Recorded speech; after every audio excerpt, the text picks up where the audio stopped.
Calorimetria. Na calorimetria, um assunto importante é a quantidade de calor.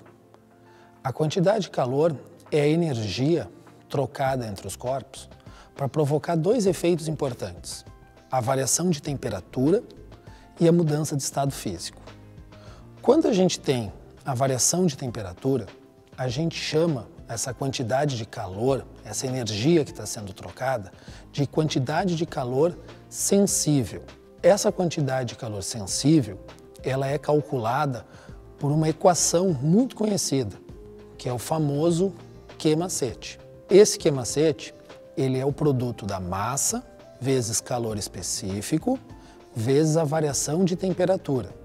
Ali a gente tem um destaque para o Czinho, que é o calor específico.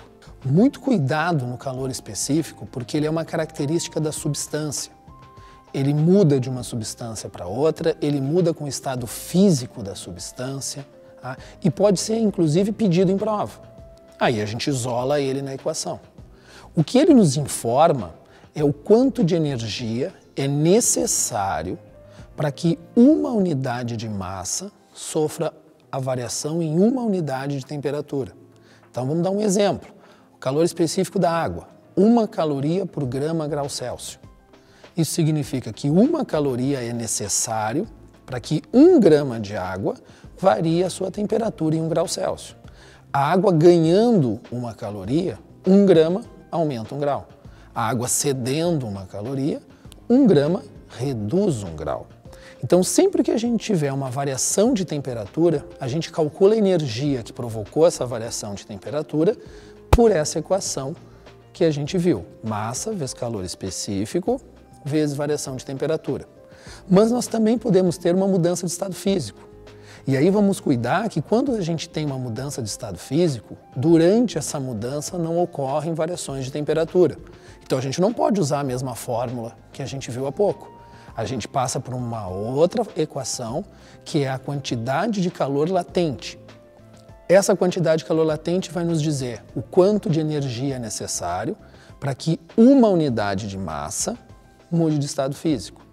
Para chegar a esse resultado, a gente multiplica a massa pelo calor latente. Aí, de novo, o L está destacado, porque ele é o calor latente, é uma característica da substância.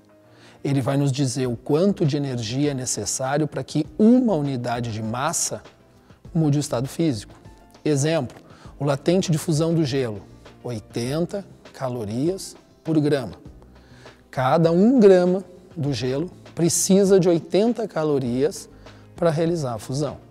Então nós temos duas expressões, a quantidade de calor sensível e a quantidade de calor latente.